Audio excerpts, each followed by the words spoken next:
de ce journal, le ministre du Développement rural poursuit sa visite à l'intérieur du pays. Après Trarza et Brakna, il s'est rendu au Gorgol, au barrage du Nébam.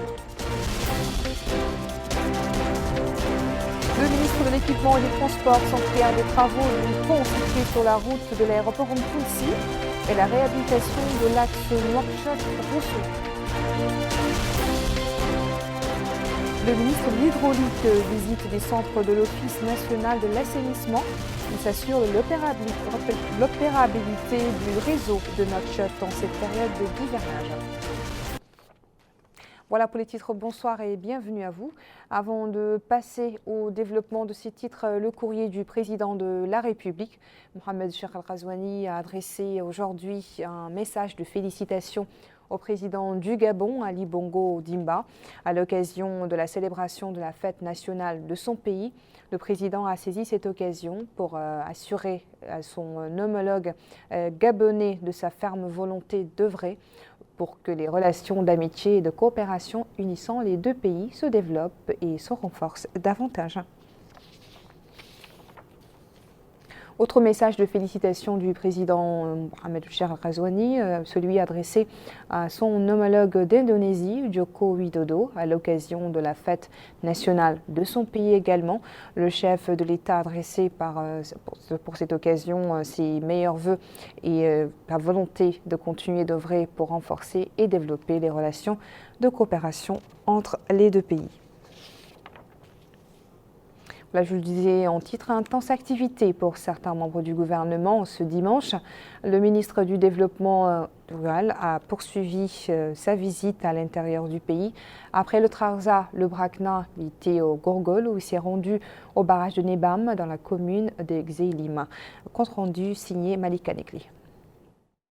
Le ministre du Développement rural, M. Dioulazen, a rendu visite au chantier de réhabilitation de la vallée de Oued El Abyad au Oued El Aswed, se situant dans la ville de Kaïdi, dont les travaux se sont terminés depuis plus d'une semaine. Toujours à Kaïdi, le ministre a également effectué des visites à des sites de production agricole privés qui produisent des légumes et des arbres fruitiers et qui procèdent également à des expériences en matière d'insémination de bovins. Il a également visité une usine de décortiquage du riz appartenant à un agriculteur mauritanien. À l'Aouénet, relevant de l'Exeba 1, la coopérative maraîchère de l'Aouénet a constitué une étape de cette visite. Cette coopérative féminine a à son actif un collectif de 120 membres. Le ministre a à cette occasion écouté les doléances de celle-ci qui portent essentiellement sur le manque d'eau. Après quoi, le ministre s'est rendu dans une rizière qui s'étend sur 25 hectares, toujours dans la localité de l'Exeba. La visite comprenait également les barrages d'un site de production de céréales, dont celui de Boutengal, qui devrait permettre la tenue de la campagne hivernale prochaine de blé, ainsi que le barrage Banama, dont la construction s'est terminée en 2020 sur financement du ministère du Développement rural. Le ministre du Développement rural, M. Dioulazen, souligne que cette tournée dans le Gorgol vise à visiter les programmes lancés dans cette wilaya par le département, en plus de celles d'opérateurs privés avec lesquels nous travaillons, dit-il, pour une amélioration du développement rural de manière générale. L'État vise une exploitation optimale pour combattre efficacement la pauvreté, l'exclusion et la faim. Nous avons, dit-il, visité les canaux de l'Exeba sur instruction directe du président de la République. Les canaux ont été ouverts il y a moins d'un mois. 50 coopératives en bénéficieront. La seconde partie de cette visite concerne l'application du programme du président de la République. À Rosso, en fin janvier dernier, le président de la République a mis l'accent sur l'importance des barrages qui sont actuellement l'objet de notre visite. Leur sécurité est programmée et assurée. Cette réalisation a été effectuée en un temps record. Il est demandé aux superviseurs de l'opération d'en assurer un suivi rigoureux jusqu'à la fin. La réception finale de l'œuvre en question se fera sous les directives du Premier ministre, M. Mohamed Ould Bilal, après s'être assuré de sa bonne exécution et approbation par les bénéficiaires. Dans la wilaya du Guidimaha, le ministre du Développement rural a partagé la joie de la population de Gouraï quant à la réhabilitation de la ferme de la ville qui avait été laissée à l'abandon. La ferme a été l'objet d'un appui du ministère du Développement rural dont témoigne le maire de la commune, M. Did Tidjan, et les personnalités de la ville. Le ministre du Développement rural a affirmé que l'exploitation de la terre est une nécessité et que le ministère les accompagnera sur tous les plans. Le ministre de l'Équipement et des Transports a quant à lui effectué une série de visites qui l'ont conduit au pont menant à l'aéroport Tounsi pour s'enquérir des travaux de protection du pont situé à quelques trentaines de kilomètres de Nouakchott. Une autre étape de sa visite l'a amené sur la route Nouakchott-Rosso en pleine réhabilitation. Malika Nekli.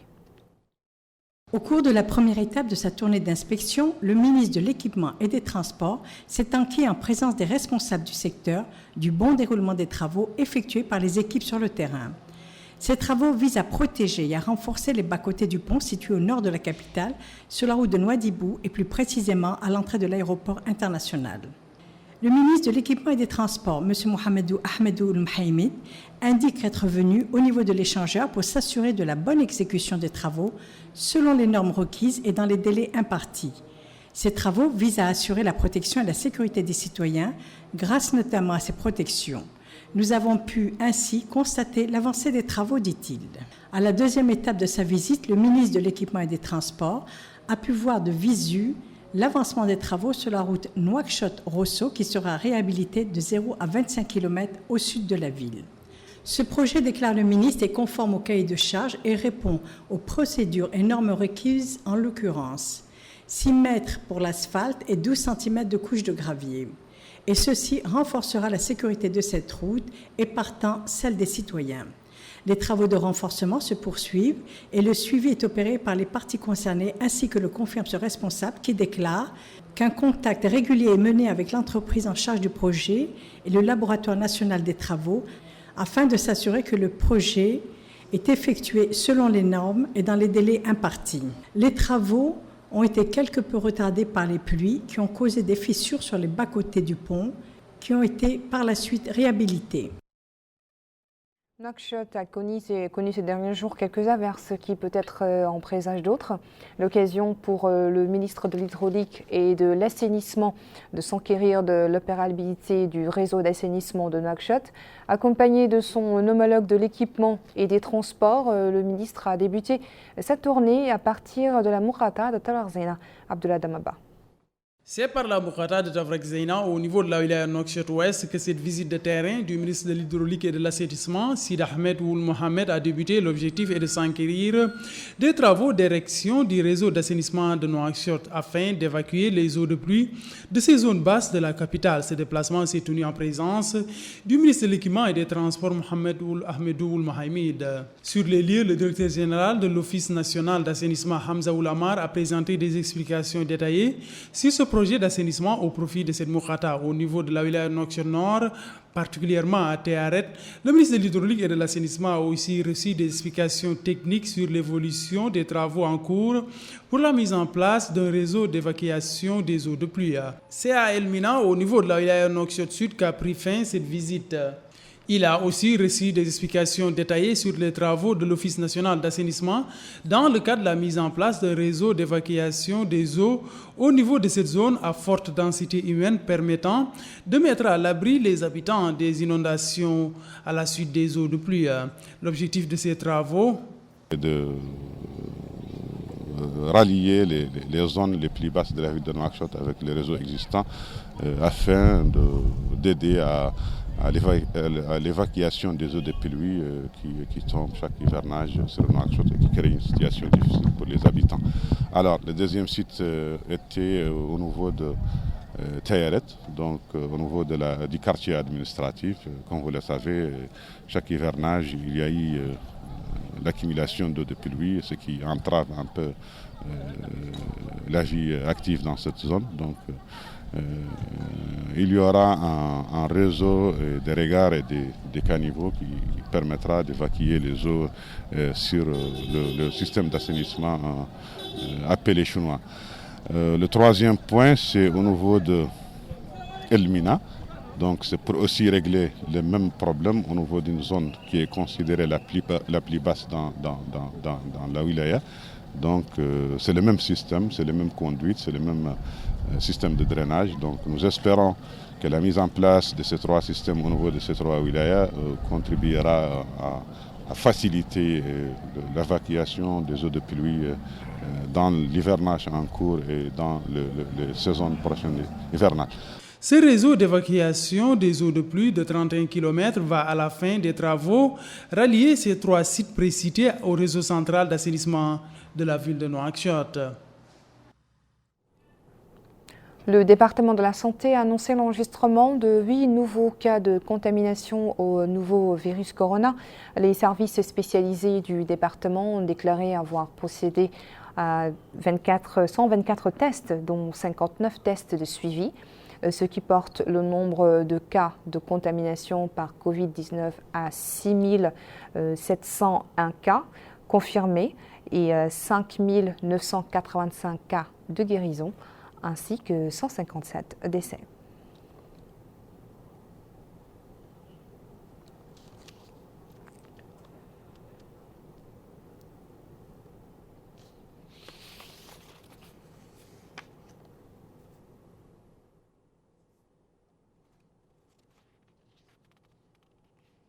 Voilà pour la situation épidémiologique. Voyons ensemble le temps qu'il a fait ces dernières 24 heures avec des pluies qui se sont abattues sur certaines zones du pays.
Après la pluie, le beau temps, cet adage prend tout son sens en Mauritanie, surtout en cette période hivernale.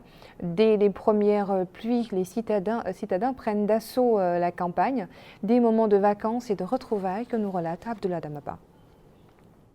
L'hivernage est le moment choisi par bon nombre de Mauritaniens pour aller séjourner dans les villes de l'intérieur du pays correspondant avec la saison des pluies, les rives, est le moment propice pour se rendre à l'intérieur du pays pour diverses raisons. Les agences de voyage de la capitale enregistrent ainsi une affluence importante en pareille période. C'est le cas de ce citoyen qui, dit-il, est originaire de Timbedra. Il réside, indique-t-il, à Nouakchott. Il affirme partir à destination de l'intérieur du pays pour profiter de l'atmosphère et l'environnement propice au repos. Cette autre résidente de la capitale dit aussi qu'elle est sur le point de quitter Nouakchott pour l'intérieur du pays afin de bénéficier des bienfaits et avantages qu'offre la Badia. Si certains quittent la capitale pour se reposer, d'autres répondent aux travaux champêtres. C'est le cas de ce jeune homme. Il affirme partir cultiver la terre, se dit-il, pour s'acquitter de cette tâche et participer au développement du pays. Activités touristiques ou travaux champêtres, les habitants de la capitale affluent vers l'intérieur du pays pour des motifs qui varient d'une personne à une autre. Restons dans cette ambiance de vacances, mais cette fois dans la wilaya de Les Saba, qui connaît cette année un hivernage exceptionnel. Un environnement qui a fait de cette wilaya une destination privilégiée pour les touristes nationaux. Retour à Abdullah Damaba. Cette verdure à perte de vue est une indication que l'hivernage a fini de s'installer dans cette partie du pays. Les habitants s'en délectent. Ce paysage, situé dans la Moukhata de Kifa, est un lieu de retrouvailles privilégié en période d'hivernage. Ainsi, c'est le moment de profiter de la beauté et des bienfaits qu'offre cette nature. Cet habitant dit qu'il vient ici pour tirer profit de ce beau paysage qu'il n'a pas manqué d'apprécier. Cet autre citoyen plaide pour un tourisme de proximité. Il demande à tout un chacun de privilégier les vacances à l'intérieur du pays. En outre, il n'a pas manqué d'apprécier cet endroit. Certains vacanciers cherchent ainsi à immortaliser ces moments à l'aide de leur appareil. Ces derniers prennent des photos pour se souvenir de ces bons moments passés sur place.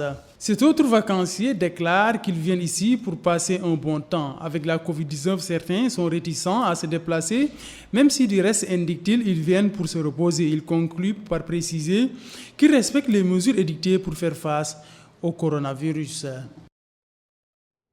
Une page sportive pour clore ce journal. À Nouadhibou, l'association sportive Imragen a démarré sa première édition qui a vu la participation de plusieurs clubs. Selon les organisateurs, l'objectif est de promouvoir la pêche et faire connaître aux Mauritaniens notre patrimoine halieutique. Malika Nekli. Ces plages riches en poissons attirent les fervents amateurs de sport nautique qui œuvrent à préserver le milieu marin et son environnement. L'association mauritanienne des sports nautiques Imragen lance la première édition de la Coupe de Nouadhibou dans le domaine de la pêche à la canne. Celui-ci affirme que cette compétition est l'une des compétitions associatives dont l'objectif principal est de faire revivre la pêche à la canne. L'un de ses objectifs est également que chaque maison mauritanienne possède une canne et qu'elle œuvre à préserver le milieu marin. 24 concurrents participent à ce tournoi soumis aux normes et critères internationaux. Celui-ci ajoute que ce genre de compétition est très important et que tout le monde doit y prêter attention et que cela devrait être pratiqué de manière plus assidue. Cet autre déclare être marocain.